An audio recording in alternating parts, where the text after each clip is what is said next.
1941 naktis iš birželio 13 į birželio 14.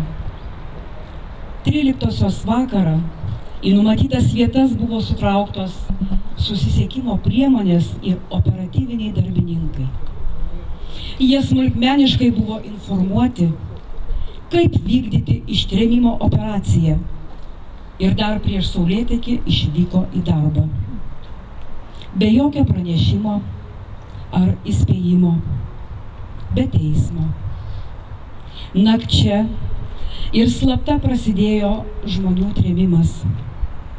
Bausmės akcija be nusikaltimo.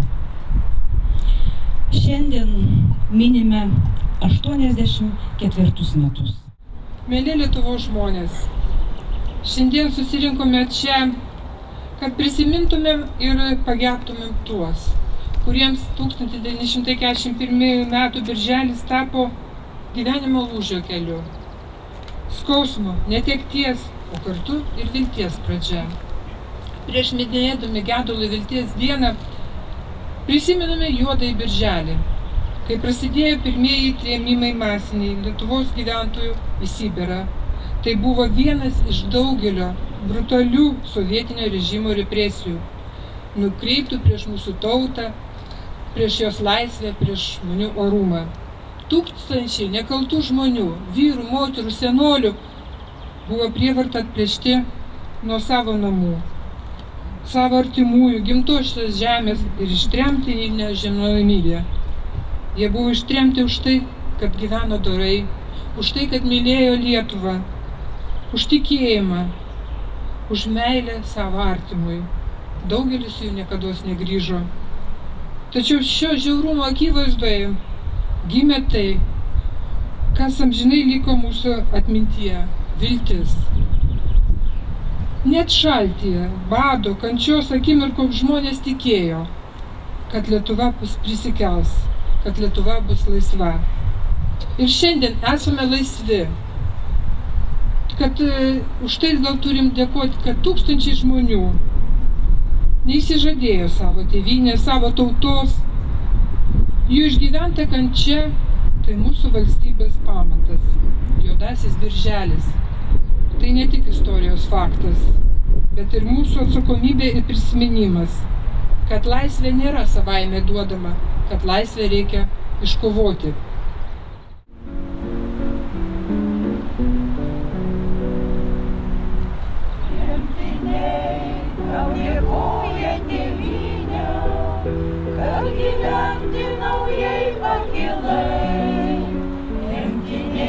Dėkoja tėvynę, kad į Lietuvą mus gražinai.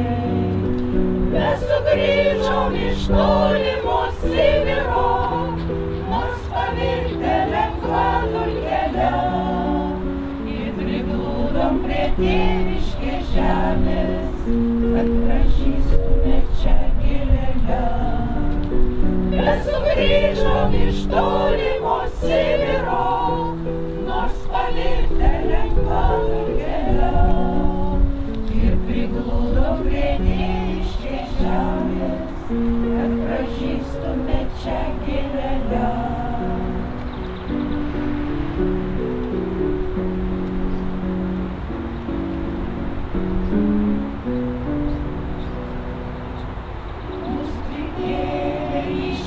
Šalo žemės, pasidžiaugti laisva Lietuva, kas iš mūsų krūtinių išplėšta, užgesinta tremty kaip šviesa. Mes sugrįžom iš tolimo Sibiro, nors pavirtę lengva dulkele, ir priglūdom prie tėviškės žemės, pražystume čia gilele. Mes sugrįžom iš tolimo Sibiro, nors pavirtę lengva dulkele, ir priglūdom prie tėviškės žemės, kad pražystume čia gilele.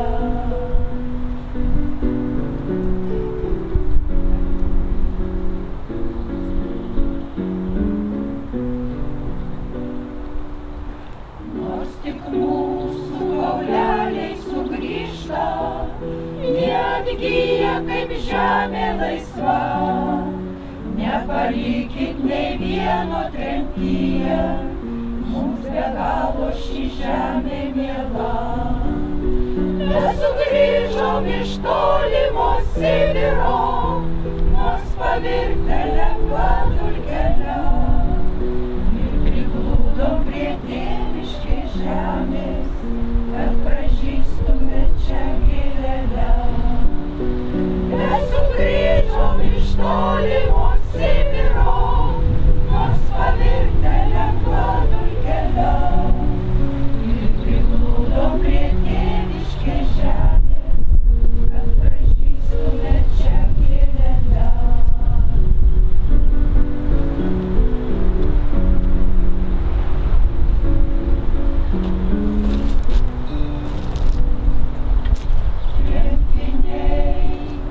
Dėkoja tėvynę, kad gyventi naujai pakilai.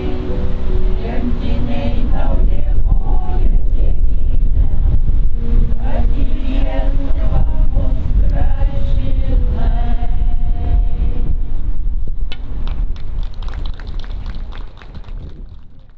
Geduro ir vilties diena tai mums primena mūsų valstybės netektį, žmonių trėmimus, išsiskyrimus, prievartavimus ir tamsą. Bet ir tamsoje gyvena šviesa, kuri simbolizuoja meilę, išgyvenimą, sugrįžimą ir aišku, tą viltį, kad kažkada Lietuva bus laisva.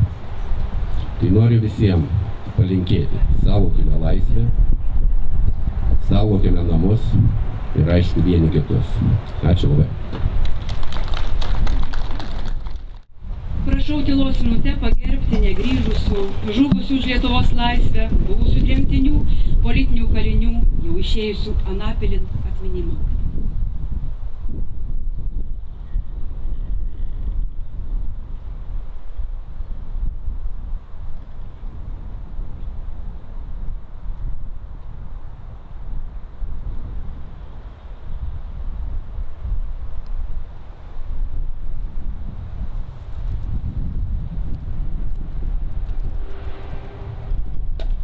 Ačiū.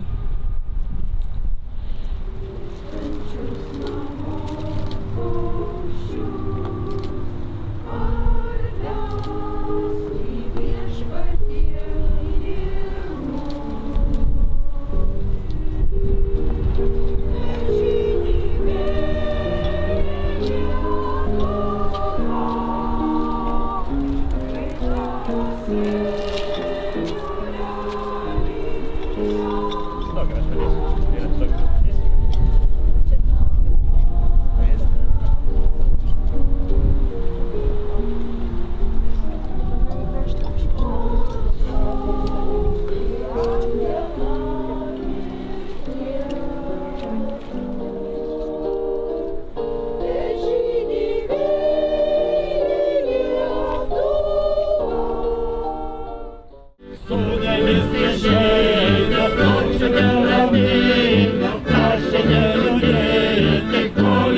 Tiesiog jie perlaidoti, jie iškasti jų lavonai, kūnai iš visų vietų, iš Pivonijos Šilo, iš Deltuvos seniūnijos, iš Šešuolių seniūnijos, iš Vaivadiškių kaimo, tai Siesikų seniūnija. Jie buvo kankinti, nukankinti ir sumesti į duobes užkasti. Tai čia yra, kiek surasta 89–94 metais kūnai perlaidoti ir čia padarytas panteonas. Taip pat čia yra palaidotas ir monsinjoras Alfonsas Varinskas, čia yra jo kapas. Pagerbkime atminimą šitų žuvusių Lietuvos kovotojų už laisvę, Lietuvos partizanų tylos minute. Būrys ramiai.